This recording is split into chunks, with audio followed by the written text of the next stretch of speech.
Hello and welcome to the Stronger Marriage Podcast with Trey today. And I'm interviewing Lee. This is going to be fun. Interview time. What we thought we would do is we would take a week to, or a couple of podcasts to do an interview with Lee and then an interview with myself. And what that would do is maybe we could give some information from a woman's perspective and from a man's perspective. And it might just be a good way to maybe get an idea of what your husband or what your wife is thinking on different things. And it'd be a great way to go, hey, sweetheart, do you are you thinking along the same lines as Lee, or is that something different than the way you look at things? Sure, because what I say may not fit everybody, but I tried to answer the questions as just a wife in general, with what somebody else might also have in mind. Okay. See, I didn't know that. Well, they are specific to me, but I also tried to think of wives in general. Yeah, I think that makes sense. Okay. I think that makes sense. How about we start with, I've got 5 questions today, and maybe as we go, I'll have a follow-up question if you throw something out there that I'm thinking, I need more information on that. Okay. All right. So right off the bat, what are some ways to balance being both a mother and a wife? For those who have kids at home, who take up so much time, how do you, or how should the ladies listening out there, how can they balance being both a mother and a wife? How do they wear 2 hats? Right. So I don't have to do this anymore because we've been empty nesters now for about 4 years. But we had children in our home for 31 years. It's a long time. That was a long time to have kids in our house. And so, yes, children, honestly, they will take up as much of your time as you allow. Kids just make you busier. We get super busy with all of their activities, and our calendars get really full. And then we still have all of our responsibilities. Plus, we can't forget that we're married, that we have a husband that needs our attention. We were married before the kids came along. We'll be married after the kids leave. And so it's really important to nurture that while the kids are home. We talk about this in our workshops. Kids need to see you being husband and wife and not just mom and dad. So how to balance that? Can I ask something? I'm throwing you off. You're throwing me off. So which of those is like easier to do? What's easier for a woman to find herself drawn toward? Meaning, if one was going to be pushed to the back burner, would it be being a wife or being a mama? Yeah, kids have urgent needs, and so it's easy to push being a wife to the back burner because you think, my kids need me right now. They're only going to be little for a short time, and while that's true, and yes, they do need you, they absolutely do. You still have to be very intentional with making time to nurture your relationship with your spouse, with your husband. One of the things that we did was make sure we had time every day to catch up. We call it coffee time. We've talked about that. We just made sure that we had a time in our schedule that worked for us. It was usually right after the boys got home from school. And which tells you, we didn't do it when they were all really super little. We might have done it here and there, but we weren't intentional about it. We got more intentional with it when they were all in school. They would come home from school and they would get, we'd get them settled with snacks and whatever. And then we would have coffee and we'd sit at, either in the living room, but if they were in the living room playing Xbox, we'd go to our bedroom or the back porch or wherever so that we could just have time to talk and to catch up and, what's going on in your world, what's coming up on our schedule, because it's super important to just have conversation time and to make sure you know what's going on with each other. Mm-hmm. So that was one of the things I would say for sure. You've got to make sure, whether it's maybe you're both early risers, do it in the morning before the kids get up. Maybe you don't see each other during the day. Maybe you need to do it before bed every night, which we do that a little bit now too. When we're getting ready for bed, we usually talk about what does our day look like tomorrow. But yes, that's super important that you make sure that you're just talking. We've mentioned the statistic time and time again that couples, due to jobs, kids, hobbies, whatever, only spend 4 minutes a day in face-to-face communication. And that is, we don't think that's enough. Some days are super busy. And I think there probably are a few days that we might only have 4 days where we're, uninterrupted conversation. 4 minutes, yeah. But for 4 minutes. But if that was every single day, we feel like you just need a little bit more time to be talking and communicating as husband and wife. Make sure your conversations aren't always about the kids. You need to just be asking, how are you? What do you need? What can I do to make your life easier? Those kinds of things. And just talking in general. As a wife, it's really easy to get super tired and super busy. And one of the things that we're guilty of, that I know I was a lot, was pushing sexual intimacy to the back burner because of just being tired and busy. And so I think you need to make sure you're aware of, how long it's been, to just be super, frank about that. Keep that in your mind and just kind of know, hey, it's been a while and we need to do something about that. And that might mean talking to your husband and saying, hey, I'd love to go to bed a little bit earlier tonight and not be so tired.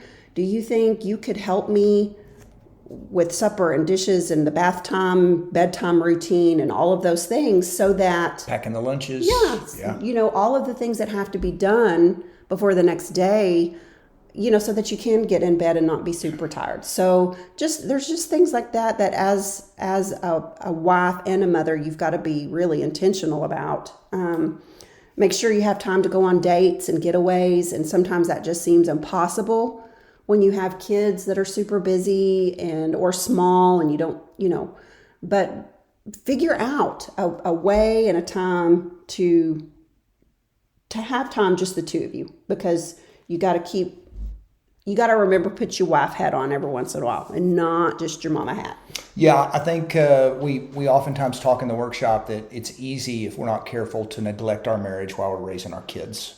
Because kids do take a lot of responsibility, especially when they're little, but even when they're bigger. But when they're little, they take a lot of our time and a lot of our effort, and they're exhausting. And the word quality time is probably Yes. find some ways to spend some quality time together. Yeah. And so don't just spend quality time if you're the husband, the way you want to, or the wife, the way you want to.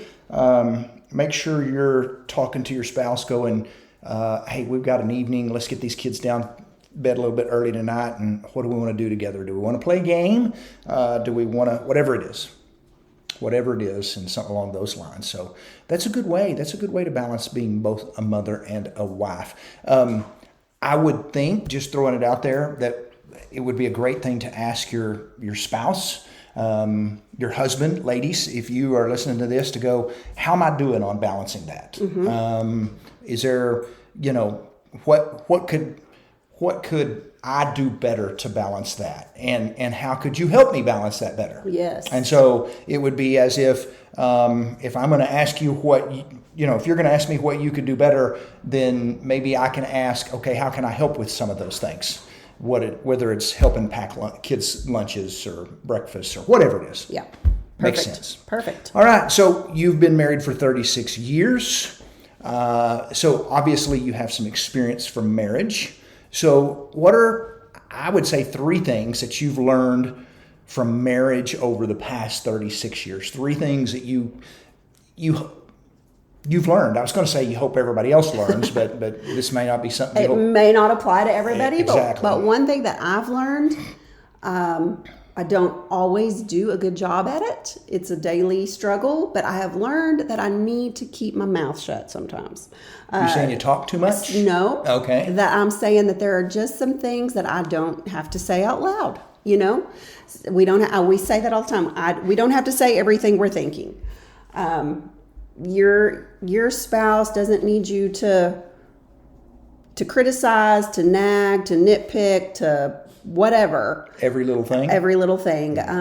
Gottman has the 5-to-1 ratio that we need 5 more positives to erase 1 negative, and that's really true. So like I said, I've learned that that's necessary. I don't always do a good job at it, but it certainly, and I would think that probably does apply to most people. Yeah, so, I think you do a pretty good job. I think there are probably, I know that there definitely are people that struggle with it more than others.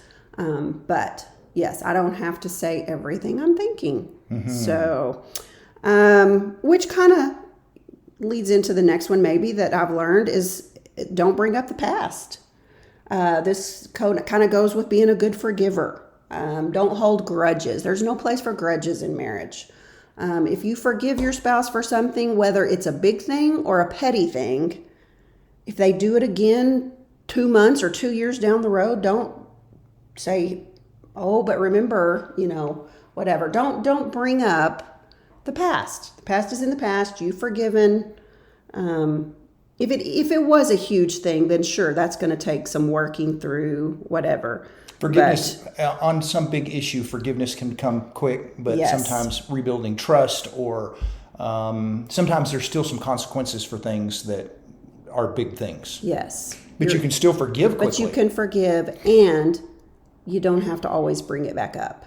Mm-hmm. So even if you're still working through some things. Mm-hmm. So being a good forgiver, that's huge in marriage. So I hope that everybody has learned that or is working on that in their marriage.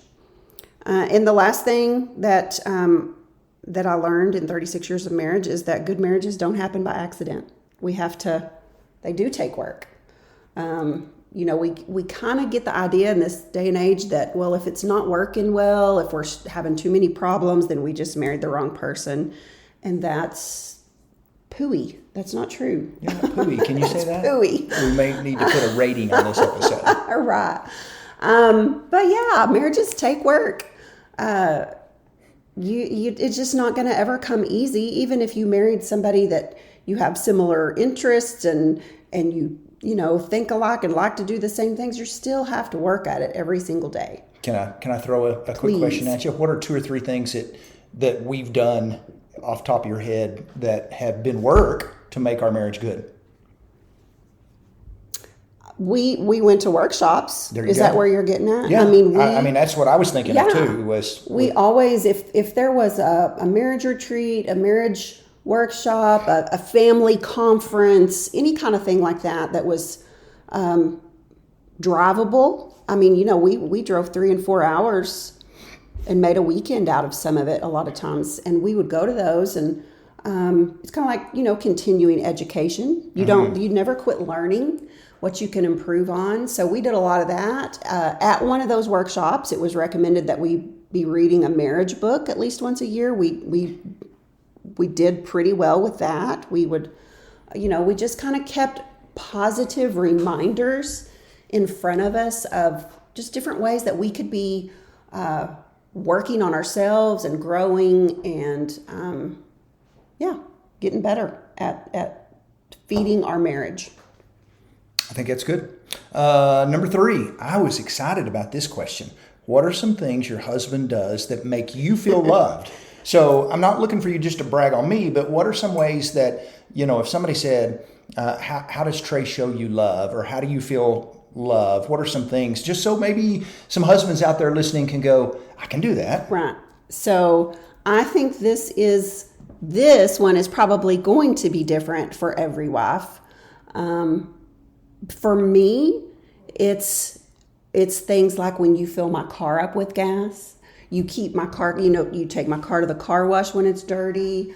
Those are things that I don't necessarily like to do, and you just always make sure that it's done for me. So that just speaks volumes to me. I love it when you make the bed in the mornings. That's usually something I do because you don't care if the bed's made or not. Even when it's not done perfectly? Even when it's not done perfectly. That's one of those things you don't, you keep your mouth shut if the pillows are not quite right. Or you can come back and adjust pillows adjust later. them later. Yeah. Like this morning, I got up and realized you had unloaded the dishwasher. I started the dishwasher before bed last night, and you already had it done when I got up this morning. So that was awesome. A couple of mornings ago, you had my coffee all fixed and sitting by my chair when I got out of bed. And so just little things like that. So if you've noticed, those things are all acts of service for me. That's my love language. For some wives, they might say, when he holds my hand, when he gives me a back rub, when he, if tells me I'm pretty. If touch is your love language, you're gonna, if words of affirmation, you're gonna love hearing, you look great, you're a great mom, building her up, maybe, So I think this area is going to be different for wives, but I want the husbands to understand it doesn't have to be some huge gesture. It can be something very small, something very simple. I don't have to go buy a diamond necklace. No. Or something crazy to show you that I love you. No. Good. No.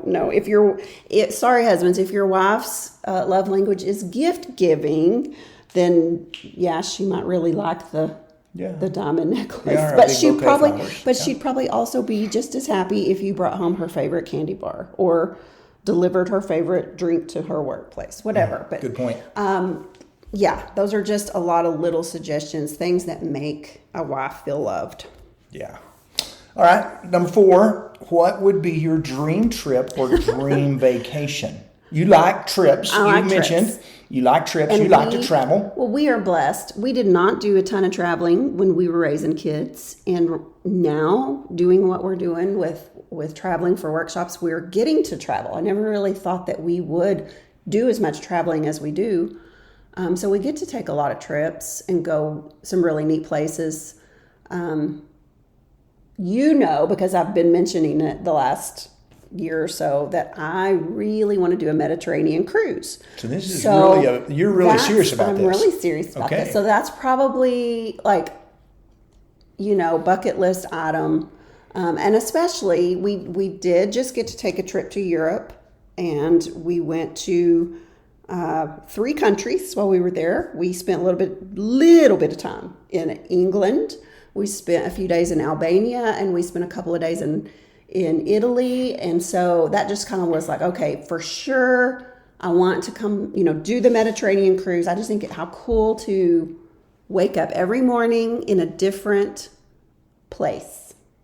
So, wow. You just get to see lots of Am I going to get this question so I can have a question on the next podcast? Okay. Sure. Good. So, to follow up with that, okay, that's something I would love to do, and we'll see if we make that happen or not. But not to sound cheesy or just because I think this is the right answer for the podcast, but really